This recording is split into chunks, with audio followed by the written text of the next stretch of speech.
के बाद एक बार फिर बुलेटिन की शुरुआत करते हैं और इस बुलेटिन में हम बात करेंगे जो आज बातचीत होने वाली है अमेरिका और ईरान के बीच में, और इस बातचीत में आखिर क्या रहने वाला है और क्या आगे स्थिति बन सकती है, तमाम जानकारी आपको देंगे। इस पर चर्चा भी होगी, लेकिन उससे पहले वॉर से जुड़ी 10 बड़ी खबरों पर डालते हैं एक नजर फटाफट अंदाज में। युद्ध की बढ़ती आशंका के बीच अमेरिका ईरान आज करेंगी परमाणु वार्ता। स्विट्जरलैंड के जिनेवा में होगी तीसरे दौर की मीटिंग। ईरानी राष्ट्रपति बोले बातचीत से अच्छे परिणाम की संभावना। रूसी फौज ने यूक्रेन में तेज किए हमले। खार्किव क्षेत्र में रूस ने दागी कई मिसाइलें। यूक्रेनी सेना को बड़े नुकसान की खबर। यूक्रेन के गोला बारूद डिपो पर किया हमला। ड्रोन कंट्रोल सेंटर और हथियारों का जखीरा नष्ट। इजरायल के पीएम नेतन्याहू ने किया पीएम मोदी का स्वागत और कहा मोदी से मिलकर बहुत उत्साहित हूं। भारत दुनिया में एक बड़ी शक्ति है। ईरान में सरकार विरोधी प्रदर्शन लगातार जारी। राजधानी तेहरान सहित कई बड़े शहरों में प्रदर्शन। कई जगहों पर सैकड़ों स्टूडेंट्स ने सरकार विरोधी नारे लगाए। पूर्व क्राउन प्रिंस रजा पहलवी के पक्ष में नारेबाजी की गई। ईरान में खामनेई के घर के पास भीषण जंग। मुजाहिदीन ए खल्क ने चलाया ऑपरेशन। जंग में कई ईरानी कमांडर को मारने का दावा किया गया। मुजाहिदीन ए खल्क के 100 लड़ाके मारे गए। वेस्ट बैंक में इजरायली बस्तियों में लगाई गई आग। कई वाहनों और तंबुओं को आग के हवाले किया गया।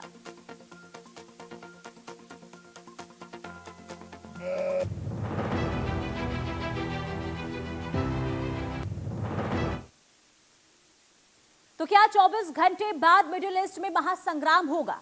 ये सवाल उठ रहे हैं। दरअसल आज आपको बता दें कि अमेरिका ईरान में तनाव के बीच एक बार फिर से जिनेवा में तीसरे दौर की वार्ता होने वाली है।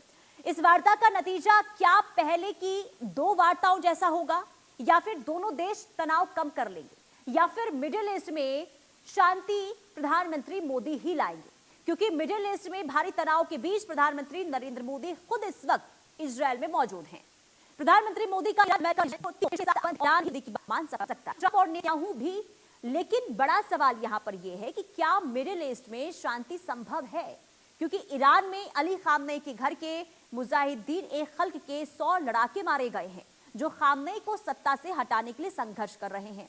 वहीं चीन और रूस भी लगातार ईरान को भड़का रहे हैं। चीन ईरान को जंग के लिए सुपरसोनिक मिसाइलें दे रहा है, तो रूस ईरान को लड़ाकू हेलीकॉप्टर। अगर ईरान को चीन की मिसाइलें मिलती हैं तो ये गेम चेंजर होगा, क्योंकि इन मिसाइलों को रोकना नामुमकिन जैसा है।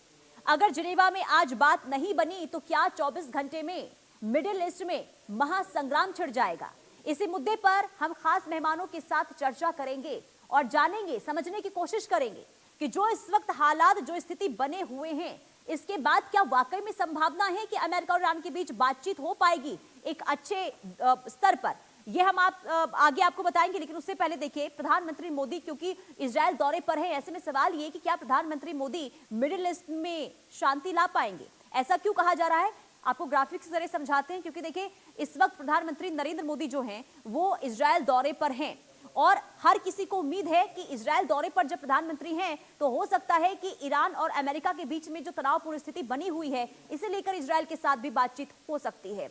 इसके साथ ही चरम पर देखिए इस वक्त अमेरिका ईरान तनाव देखने को मिल रहा है। इजरायल के साथ भी ईरान की तनातनी देखने को मिल रही है, और प्रधानमंत्री मोदी के तीनों देशों के साथ अच्छे संबंध हैं। ऐसे में ईरान मान सकता है, प्रधानमंत्री मोदी की बात हो सकता है कि मान लिया जाए ईरान की ओर से, और शांति के लिए पीएम मोदी कोई समझौता भी करवा ले। ये हम आपको ग्राफिक के जरिए बताते हैं कि ईरान को परमाणु हथियार बनाने से देखिए किस तरीके से यहां पर जो बातें अटकी हुई है। लेकिन ईरान का यूरेनियम संवर्धन कार्यक्रम को लेकर भी क्या आज बातचीत हो पाएगी? बैलिस्टिक मिसाइल प्रोग्राम पर क्या रोक आज लग पाएगी? तमाम ऐसे सवाल हैं जिससे लेकर आज सबकी निगाहें टिकी हुई है जिनेवा पर, कि जिनेवा में आज जब बातचीत होती है दोनों देशों के बीच में तो आखिर क्या निकलकर सामने आता है। मिसाइलों को की जो रेंज है वो सीमित हो, यानी कि क्या चाहता है अमेरिका, वो हम आपको बता रहे हैं। देखिए हिजबुल्लाह, हूती, हमास का समर्थन बंद हो, ये अमेरिका बार बार ईरान से कहता हुआ नजर आ रहा है। ईरान को परमाणु हथियार बनाने से रोकना होगा, ये भी शर्त रखी गई है। ये भी बातचीत में ये एक समझौता जो है अब सामने रखा गया, तो क्या इस पे समझौता हो पाएगा ये देखना होगा। और बैलिस्टिक मिसाइल प्रोग्राम को लेकर तो हम लगातार बता ही रहे हैं आपको कि अमेरिका चाहता है कि ईरान जो है बैलिस्टिक मिसाइल कार्यक्रम को रोक दे, और इसके अलावा ये तमाम चीजें हैं जो चाहता है अमेरिका की बातचीत को लेकर इस पर हामी जो है ईरान की तरफ से भर दिया जाए। लेकिन क्या अब, क्योंकि तीसरे दौर की ये बातचीत है, इससे पहले जो 2 दौर की बातचीत हो चुकी है, यानी कि 6 फरवरी को, 17 फरवरी को, इससे पहले आपको याद होगा मस्कट में बातचीत हुई थी, ओमान के मस्कट में, लेकिन बातचीत में कोई समाधान नहीं निकला था। इसके बाद 17 फरवरी को ओमान जेनेवा में बातचीत हुई थी, और उस बातचीत में भी किसी भी तरीके से कोई निष्कर्ष निकलता हुआ नजर नहीं आया। और ऐसे इस बीच हमने देखा कि किस तरीके से बार बार अमेरिका की ओर से धमकी भी दी जा रही थी। लेकिन अब बात कर लेते हैं ईरान क्या चाहता है। देखिए, सत्ता में बाहरी दखल रुके, ये ईरान की तरफ से कहा जा रहा है। ईरान ये चाहता है अमेरिका से और सिर्फ परमाणु वार्ता ही हो। अमेरिका ईरान पर बड़ा अटैक करेगा। बातचीत अगर फेल हुई तो क्या संभावना यहां पर बनती हुई नजर आ रही है। इजराइल भी ईरान पर हमला करेगा, क्योंकि इजराइल पहले ही तैयार है हमला करने के लिए, लेकिन ट्रंप बार बार कह रहे हैं कि अभी रुक जाइए, पहले बातचीत कर लेते हैं, इसके बाद आगे हम देखते हैं करना क्या होगा। खामनेई की मुश्किलें इससे बढ़ सकती हैं। यह भी कहा जा रहा है कि अगर इजराइल अमेरिका एक साथ ईरान पर हमला करता है तो ये खामनेई की चिंता बढ़ा सकता है। और अमेरिका ईरान पर बड़ा अटैक करने को लेकर लगातार देखिए तैयारी भी करता हुआ नजर आ रहा है। चारों तरफ से इस वक्त अमेरिका ने ईरान को घेर लिया है, और जो विध्वंसक बेड़ा है, कई जंगी जहाज हैं, उसे ईरान के करीब भेज दिया गया है। ऐसे में आप समझ सकते हैं कि अमेरिका किस तरीके से तैयार है। लेकिन बातचीत फेल हुई तो क्या संभावना इस वक्त बन रही है वो हम आपको बता रहे हैं। ईरान पर और कड़े प्रतिबंध लगेंगे, यानी कि अभी जो प्रतिबंध अमेरिका की तरफ से लगाया गया है, और इसके बाद हो सकता है कि अगर बातचीत में कोई भी रास्ता नहीं निकलता है तो अमेरिका जो ये सख्त कदम उठा सकता है। इजराइल और ईरान भी, यानी कि इजराइल जो है वो भी ईरान पर हमला करेगा। तो अब सच समझिए कि अगर अमेरिका इजराइल दोनों ही देश ईरान पर हमला करता है तो स्थिति क्या बन सकती है। कर्नल अनुराग शुक्ला डिफेंस एक्सपर्ट के तौर पर हमारे साथ जुड़ चुके हैं, और संजीव श्रीवास्तव विदेश मामलों की जानकार हमारे साथ जुड़ चुके हैं। आप दोनों का बहुत स्वागत है इस चर्चा में। सबसे पहले तो मैं आपके पास ही आऊंगी कर्नल अनुराग जी, ये जो अभी इस वक्त बातचीत को लेकर तीसरे दौर की बातचीत होने वाली है, क्या उम्मीद है कि कोई रास्ता निकलेगा, या फिर जो हालात इस वक्त देख रहे हैं वो ही बनते हुए आगे भी नजर आएंगे? अभी तक जिस तरह से सिचुएशन चल रही है, पहले 2 दौर की वार्ता की अगर हम बात करें तो कोई उम्मीद तो जल्द से सचमुच जगी हुई है। ऐसा उम्मीद मैं करता हूं कि ऐसी स्थिति ना आए जहां पे मिलिट्री एंगेजमेंट हो, जान माल का नुकसान हो, क्योंकि इससे कोई फायदा निकलने वाला नहीं है। डेफिनेटली तीसरी जो वार्ता है जो अभी होने वाली है इसमें जिनेवा में, तो इससे बहुत उम्मीदें हैं। और अदरवाइज देखा जाए तो जिस तरह से यूएस ने प्रेशर बनाया हुआ है, वो अपनी बातें मनवाने में पूरी तरह कोशिश कर रहा है कि जो बातें वो चाहता है ईरान से मनवाना, उसको उस तरह से टाइट करने की कोशिश कर रहा है। और उसने अपना मिलिट्री पोस्चर भी इस तरह से लिया हुआ है कि तेहरान के पास बहुत ज्यादा विकल्प नजर आते नहीं आ रहे हैं नजर। बिल्कुल। और क्योंकि देखिए ये काफी अहम हो जाता है जब तीसरे दौर की बातचीत हो रही है, तो इससे लगभग ये तय हो जाएगा कि अमेरिका का अगला कदम क्या होगा। ठीक है अनुराग जी, मैं आपके पास लौटूंगी, लेकिन संजीव श्रीवास्तव जी, आपकी अगर हम आपकी प्रतिक्रिया में जानना चाहूंगी इस पर। अब तक जो 2 दौर की बातचीत हुई है उसे लेकर सभी को पता है कि कोई भी बीच का समाधान नहीं निकला है, लेकिन अब तक जो सख्त रवैया हमने अमेरिका का देखा है, ईरान का देखा है, इसके बाद लग रहा है जो अमेरिका चाहता है उस पर क्या हामी ईरान भर देगा? देखिए पुनीता जी, ईरान के लिए बुद्धिमत्तापूर्ण यही होगा कि वो एक डील के लिए तैयार हो जाए। और वर्तमान समय में यूनाइटेड स्टेट्स ऑफ अमेरिका ने ईरान के ऊपर एक बहुत ही भारी जो दबाव बना करके रखा हुआ है, जैसा कि राष्ट्रपति ट्रंप कहते हैं, एक मैक्सिमम प्रेशर कैंपेन वो लगातार जारी है।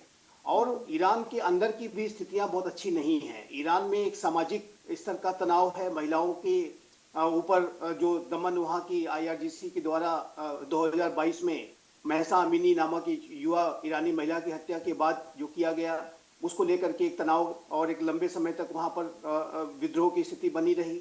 और अभी आर्थिक विषयों को लेकर के भी लोग सड़कों पर आ गए थे। और जो अभी हाल का जो प्रदर्शन हुआ था वो तो ईरान के इस्लामिक रिजीम के पूरे इतिहास का सबसे बड़ा विरोध प्रदर्शन था। तो ऐसे में ईरान के आंतरिक जो इंटरनल फॉल्ट लाइंस हैं, जो इंटरनल कॉन्ट्राडिक्शंस हैं, वो गहरे होते जा रहे हैं। और उसका अमेरिका और इजराइल उसका अधिक से अधिक लाभ उठाना चाहते हैं। और वर्तमान में अमेरिका ने अपना पूरा जो मिलिट्री पॉस्चर है वहां पर एक रोबस्ट तरीके से मेंटेन करके रखा हुआ है। तो ये है कि वर्तमान समय में यदि ईरान किसी डील के लिए तैयार नहीं होता है और वो कन्फ्रंटेशन का रास्ता चुनता है, तो आने वाले समय में ईरान के ऊपर अमेरिका कोई बड़ा मिलिट्री एक्शन भी ले सकता है। और यद्यपि कि ये अवश्य है कि अमेरिका कोई बूट्स ऑन द ग्राउंड के ऑपरेशन नहीं करेगा, लेकिन जो लार्ज स्केल एरियल स्ट्राइक या कोई स्पेशल मिलिट्री ऑपरेशन अमेरिका जरूर लॉन्च कर सकता है, उसकी तैयारियां उसने पूरी करके रखी हुई है। लेकिन ये जो पॉस्चर है वर्तमान समय का अमेरिका का, वो एक ईरान की इस्लामिक रिजीम के ऊपर एक भारी दबाव बना करके रखने की रणनीति के तहत और उसे एक डील के लिए मजबूर करने की रणनीति के तहत किया गया है। तो ये स्पष्ट है कि ईरान को जैसा कि मैंने कहा कि बुद्धिमत्तापूर्ण ये होगा कि इसके बारे में विचार करे। अभी देखिए जो बातचीत ओमान में हुई थी और जो उसके बाद जिनेवा में जो बातचीत हुई, इसमें थोड़ा अंतर ये है कि जो जिनेवा की जो बातचीत थी उसमें ईरान की तरफ से जो बयान आए थे उसमें ये कहा था कि उन्होंने एक प्रिंसिपल गाइडलाइंस पर कोई सहमति जताई है। वो जरूर वो भी चाहते हैं कि बातचीत कंटिन्यू करें और आने वाले हफ्ते 10 दिन के अंदर जो नेगोशिएशंस और बातचीत के बाद कुछ सकारात्मक परिणाम अवश्य आ सकते हैं। क्योंकि और अभी बातचीत से पहले देखिए, अब ईरान के विदेश मंत्री और ईरान के राष्ट्रपति की तरफ से ये भी बयान सामने आया कि उम्मीद है कि बातचीत के जरिए कोई ना कोई निष्कर्ष जरूर निकलेगा। तो ये जो पॉजिटिव संकेत मिले हैं, तो इससे लग रहा है कहीं ना कहीं उम्मीद जगी है क्या सर? यकीनन यदि देखिए ईरान पहले भी एक डील उसने की थी प्रेसिडेंट ओबामा के समय में, जिसे कहते हैं joint comprehensive plan of action, जिसे ईरानियन न्यूक्लियर डील के नाम से जाना जाता है।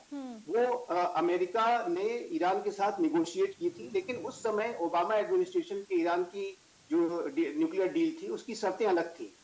लेकिन ट्रंप प्रशासन ने उसमें 2 पॉइंट्स और जोड़े हैं। उसमें ये कहा है कि आपको अपने बैलिस्टिक मिसाइल के प्रोग्राम को भी लिमिट करना होगा, और तीसरा जो टेरर प्रॉक्सीज को आप जो लगातार सपोर्ट देते हैं, हमास, हिजबुल्लाह, हुती और इराक और सीरिया में ऑपरेट कर रहे छोटे बड़े संगठनों को, ये जो ईरान की जो पॉलिसी है आतंकवाद को इंस्ट्रूमेंट ऑफ स्टेट पॉलिसी के तौर पर आतंकियों को स्ट्रेटेजिक असेट के रूप में इस्तेमाल करने को, उसको भी आपको रोकना होगा, क्योंकि इससे अमेरिका को तो खतरा है ही, इजराइल को भी लगातार उसकी आशंकाएं बनी रहती है। इजराइल के ऊपर सबसे बड़ा आतंकी हमला 7 अक्टूबर 2023 को हमास नामक आतंकी संगठन ने किया, और ये ईरानियन प्रॉक्सी है।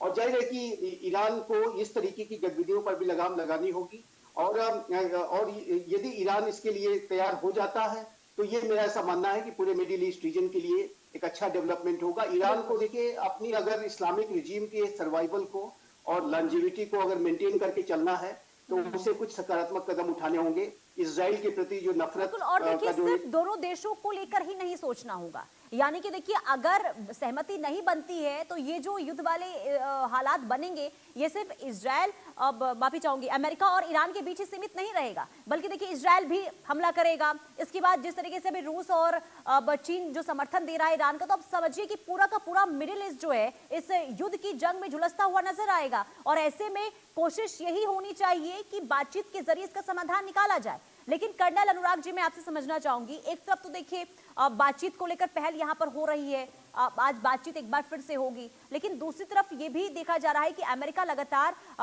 हमले को लेकर तैयारी कर रहा है, और दूसरी तरफ अब ईरान को समर्थन मिल रहा है रूस और चीन का, हथियार भेजे जा रहे हैं। कितनी मजबूती इससे ईरान को मिलेगी? जी, अगर हम ईरान की मिलिट्री पावर की बात करें तो वो बहुत लिमिटेड है, और अगर लास्ट मिनट पे कोई दूसरे देश उसको किसी तरह से बूस्ट करने की कोशिश करें तो ये थोड़ा मुमकिन नहीं हो पाएगा, खासकर तब जब उनका मुकाबला एक अमेरिका जैसे विश्व के सबसे बेस्ट मिलिट्री के साथ हो। तो यहाँ पे अगर युद्ध को देखें तो युद्ध किसी और धरती पर नहीं, ईरान की धरती पर लड़ा जाएगा, तो सबसे ज्यादा नुकसान भी ईरान का ही होगा। और पिछले 2 दशकों 3 दशकों से अगर आप देखें तो जो सैंक्शन लगे हुए हैं, सैंक्शन लगे होने की वजह से उनकी इकोनॉमी कोई ज्यादा अच्छी नहीं है, वो अपना कोई बचाव भी नहीं कर पाएंगे, और जो एग्जिस्टिंग जो उनका मिलिट्री का इक्विपमेंट है वो इस लायक नहीं है कि वो एक सुपर पावर को झेल सके। लेकिन दूसरी तरफ अगर हम यूएसए की बात करें तो यूएसए भी थोड़ा सा संयम बरत के इस पे अटैक करेगा, दूर से अटैक करेगा, उनके फुट ऑन ग्राउंड की जिसे बात करते हैं वो कोशिश नहीं करेगा। तो वो एक लिमिटेड अटैक करके लिमिटेड डैमेज करने की कोशिश करेगा, स्ट्रेटेजिक इलाकों को, मिलिट्री इलाकों को ध्वस्त करने की कोशिश कर सकता है। लेकिन ये एक तरफा युद्ध नहीं हो सकता, क्योंकि जब तक आप ग्राउंड पे नहीं उतरेंगे, जैसे आपने इराक में देखा होगा, तो उस तरह की सिचुएशन यहाँ पे मुश्किल लग रही है कि बजाय इस बात के कि ईरान की आर्मी कमजोर है यूएसए के, फिर भी वो बहुत ज्यादा मजबूत मानी जाती है। आईआरजीसी की बात करें तो वो बहुत ज्यादा मोटिवेटेड आर्मी है, और ऐसा यूएसए भी मानता है। और दूसरी बात है कि कुछ ऐसे हथियार ईरान के पास हैं, जैसे माना जाता है जो कि रशिया ने दिए हैं, या फिर कुछ एयर डिफेंस सिस्टम चाइना ने दिए हैं, जिसके बारे में यूएस को थोड़ा सा खतरा है, और ये बात वो कई बार बोल भी चुके हैं। अगर किंजाल नाम की जैसी मिसाइल उनके पास है, जैसा कि माना जाता है कि उनको दी गई है, तो वो एक सक्षम रखते हैं कि इब्राहिम लिंकन जो वॉरफिट आया है उसको ध्वस्त कर सकते हैं। और अगर ऐसा कभी हो गया तो एक विश्व के अंदर बहुत ही ज्यादा क्षति पहुंचेगी प्रतिष्ठा को यूएसए की। तो इन सब चीजों को ध्यान रखते हुए कोशिश की जा रही है कि वार्ता से ही काम चला दिया जाए, अदरवाइज कोशिश नाकाम हुई तो डेफिनेटली पॉसिबिलिटी है, बहुत ज्यादा पॉसिबिलिटी है कि युद्ध शुरू हो सकता है। बिल्कुल। लेकिन संजय श्रीवास्तव जी, क्योंकि देखिए अमेरिका जो है ईरान के सामने कई बातें रख रहा है जिस पर वो समझौता चाहता है कि ईरान के साथ हो जाए, जिसमें ये भी है कि कड़े प्रतिबंध ईरान पर लगेंगे, यूरेनियम सरबंधन है, इस पर इसे बंद करना होगा, इस कार्यक्रम को। इसके अलावा परमाणु कार्यक्रम को बंद करना होगा। बैलिस्टिक मिसाइल को लेकर भी जिस तरीके से जानकारी सामने आ रही है कि इसे लेकर भी अमेरिका चाहता है कि इस कार्यक्रम पर भी रोक लगे। तो क्या उम्मीद लग रही है कि ईरान इन तमाम चीजों पर सहमति जता पाएगा, या फिर अमेरिका चाहेगा कि सभी पर ना हटकर सिर्फ एक मसले पर भी अगर सहमति बन जाती है तो स्थिति में सुधार हो जाएगा? क्या लग रहा है, क्या हो सकता है आज बातचीत में?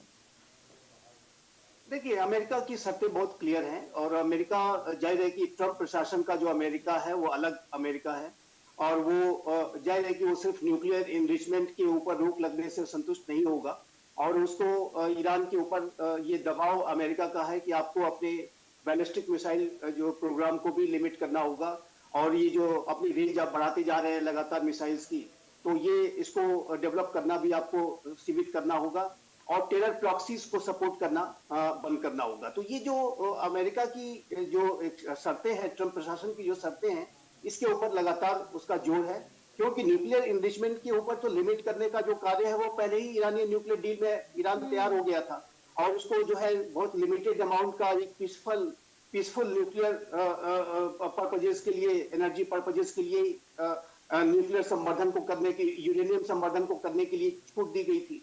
लेकिन जाहिर है कि अब ट्रंप प्रशासन 2018 में ईरानी न्यूक्लियर डील से बाहर आ गया, तो ऐसे में अब जो नए तरीके की स्थिति है उसमें ईरान को अन्य दो शर्तों पर भी गंभीरता के साथ विचार करना चाहिए। और देखिए, मेरा ऐसा मानना है पुनीता जी, मैं स्पष्ट रूप से कहना चाहता हूँ कि यदि ईरान अपने टेरर प्रॉक्सीज को सपोर्ट करने की नीति पर पुनर्विचार करते हुए उसे बंद करता है, या अपने जो बहुत ही एग्रेसिव मिसाइल डेवलपमेंट प्रोग्राम को चला रहा है उसको यदि वो लिमिट करता है, उसके पास सर्टेन मिसाइल्स तो वो अपने डिफेंस के लिए रखेगा, वो पूरी तरीके से तो उसको बंद नहीं करेगा, और जाहिर है किसी भी राष्ट्र को ऐसा करना भी नहीं चाहिए। लेकिन एक एग्रेसिव जो पॉस्चर है वो जिस तरीके से ईरान मेंटेन करता है, और बड़ी संख्या में उसके पास मिसाइल्स हैं, और हाइपरसोनिक मिसाइल्स भी उसके पास हैं, जिसका इस्तेमाल उसने अभी पिछले समय में जो जून में जो कॉन्फ्लिक्ट हुआ था उसमें इजराइल के विरुद्ध किया भी था।